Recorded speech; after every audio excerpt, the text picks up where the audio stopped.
محترم سامعین کرام، علماء کرام، شعراء اعظام، بزرگ دوستو، السلام علیکم ورحمۃ اللہ وبرکاتہ۔ وعلیکم السلام ورحمۃ اللہ وبرکاتہ۔ الحمدللہ الحمدللہ رب العالمین والعاقبۃ للمتقین والصلاة والسلام علی سید المرسلین وعلی آلہ واصحابہ اجمعین، اما بعد فاعوذ باللہ من الشیطان الرجیم، بسم اللہ الرحمن الرحیم۔ انما یعمر مساجد اللہ من آمن منہم باللہ والیوم الآخر۔ وقال النبی صلی اللہ علیہ وسلم بسم اللہ الرحمن الرحیم، من بنا مسجدا بنى اللہ له بیتا فی الجنہ۔ وقال ایضا صلوا کما رأیتمونی اصلی۔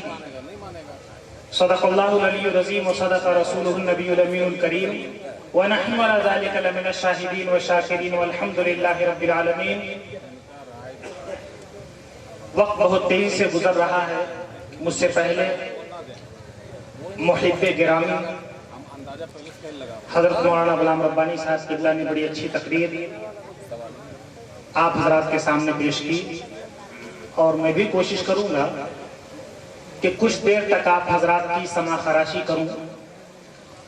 انشاءاللہ شعراء اعظام اور علماء کرام کا ایک بہت ہی عظیم الشان قافلہ رونق افروز ہے یا ہونے والا ہے، اور آج کے اعلان کے حساب سے تو مجھے لگتا ہے کہ سب سے بڑا مرتبہ تو آج شعراء کرام لے جائیں گے،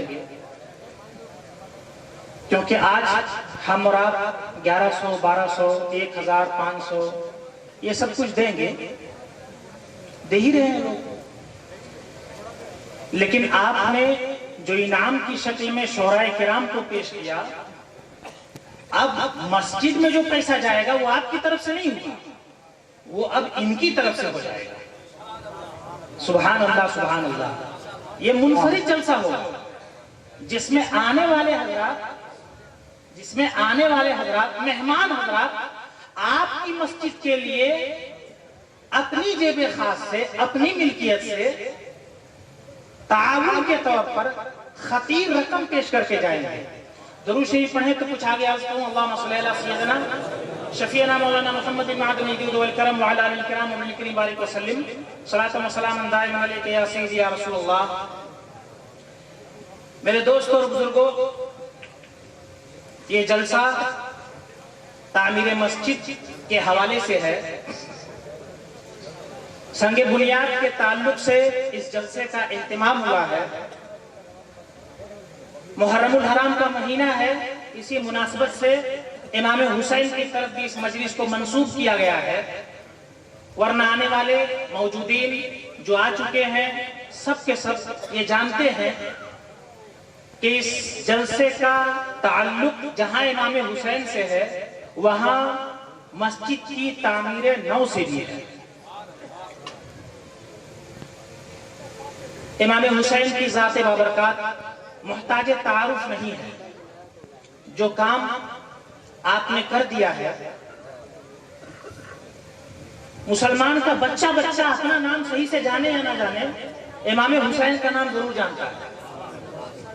آپ نے نام رکھا ہے 4 نام ملا کر کے، محمد، احمد، معذرت کے ساتھ محمد، احمد، مصباحی، 3 نام رکھا ہے۔ پوچھیں گے بیٹا نام کیا ہے؟ کہے گا محمد۔ نام کیا ہے؟ کہے گا احمد۔ بہت توجہ کے بعد پورا نام بتاؤ، تب کہے گا محمد احمد مصباحی، اس طریقے سے۔ لیکن اگر آپ پوچھ لیں کہ محرم میں کن کو یاد کیا جاتا ہے تو بچہ کہے گا امام حسین کو یاد کیا جاتا ہے۔ ان کی بارگاہ میں خراج عقیدت پیش کرنا ہم سب کی سعادت مندی ہے۔ اس حوالے سے آپ نے بہت کچھ سماعت کر لیا۔ یہ جلسہ تعمیر مسجد کے تعلق سے ہے۔ تعمیر مسجد تو میرے سرکار نے کی تھی، تعمیر مسجد تو میرے سرکار نے کی تھی، ہم تو نقل کرتے ہیں۔ نماز تو میرے سرکار نے پڑھی تھی، ہم تو اپنے آقا کی نقل کرتے ہیں۔ کلمہ تو میرے سرکار نے پڑھا تھا، ہم تو نبی کے پڑھے ہوئے کی نقل کرتے ہیں۔